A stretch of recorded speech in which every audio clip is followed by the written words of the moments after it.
कांग्रेस की रविवार को दिल्ली के रामलीला मैदान की विशाल रैली में प्रियंका गांधी ने कहा, अगर देश में सही चुनाव और मतपत्र से चुनाव करा लिए जाएं, तो बीजेपी कभी चुनाव नहीं जीत सकती। प्रियंका ने चुनाव आयोग पर गंभीर आरोप लगाते हुए कहा कि सिर्फ निर्वाचन आयोग की बदौलत चुनाव जीता जा रहा है। अब उनके इस बयान पर चुनावी प्रतिक्रियाएं आ रही हैं और बीजेपी प्रियंका गांधी से लेकर कांग्रेस पर हमलावर है। आज रामलीला मैदान में जिस प्रकार से राहुल गांधी, प्रियंका वाड्रा और कांग्रेस पार्टी ने घुसपैठिया बचाओ रैली करके जिस प्रकार से इलेक्शन कमिश्नर और इलेक्शन कमीशन, जो कि एक क्वासी जुडिशियल बॉडी है, संवैधानिक संस्था है, उसके खिलाफ जहर उगला है। ये पहली बार नहीं है कि कांग्रेस पार्टी ने इस प्रकार की कवायद की है, मगर उनके भाषा के स्तर को देखिए।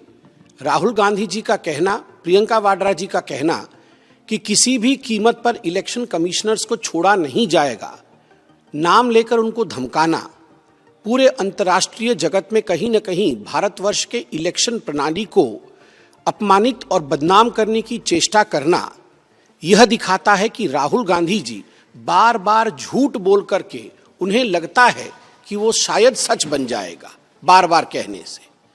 जनता में ये अपनी बात, कांग्रेस पार्टी और राहुल गांधी जी अपनी बात पहुंचा पाने में असमर्थ रहे हैं। जब ऐसी हार होती है तो आपको एक ईमानदार प्रयास, एक ईमानदार आत्ममंथन कार्यकर्ताओं के साथ बैठ करके बात करके हार के कारणों की खोज करनी पड़ती है। अपने जनता से इस बात की जानकारी लेनी होती है कि हम क्यों हारें। ये सब करने के बजाय, ये ईमानदार प्रयास करने के बजाय वो संवैधानिक संस्थाओं पर सवाल उठाते हैं, लोकतांत्रिक प्रक्रियाओं पर सवाल उठाते हैं, जो कि यह बताता है कि उनके प्रयासों में कहीं से कोई ईमानदारी नहीं है। वो जनता के प्रति, लोकतांत्रिक संस्थाओं और प्रक्रियाओं के प्रति कहीं से भी ईमानदार नहीं है, जो बिल्कुल गलत है।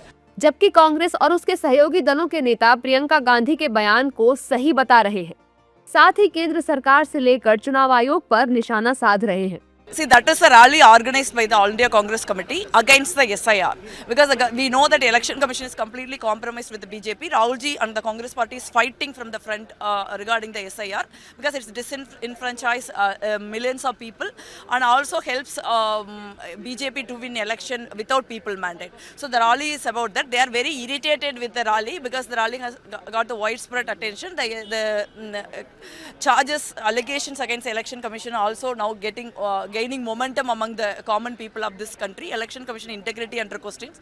So they are very irritated with the SIR rally basically. वही इंटेंशन से वोट चोरी SIR के माध्यम आया और SIR में घुसपैठिया बताकर लोगों का नाम काटा छाटा गया है। तो घुसपैठिया यानी इनके दिमाग में वो हैं जो कि सिर्फ विपक्ष के साथ खड़े हैं, सत्ता पक्ष के साथ नहीं खड़े हैं। वन नेशन पार्टी बनाने का जो काम चल रहा है उसको पुरजोर तरीके से सभी को सवाल उठाना चाहिए, सभी को प्रोटेस्ट करना चाहिए, क्योंकि आज अगर आप कभी किसी और पार्टी को वोट करेंगे, आपको घुसपैठिया करार करके आपका वोटिंग का अधिकार ले लिया जाएगा। वही बीजेपी की मंशा, नीति, नियत सब समझ में आ रही है हर बार वो जब घुसपैठिया शब्द का इस्तेमाल करते हैं। बहरहाल विपक्ष पिछले कई दिनों से चुनाव आयोग और केंद्र सरकार पर हमले कर रहा है और संसद में भी विरोध दर्ज करा रहा है। विपक्ष चुनाव में हार की वजह अपनी कमियों को नहीं, बल्कि चुनाव आयोग को मान रहा है।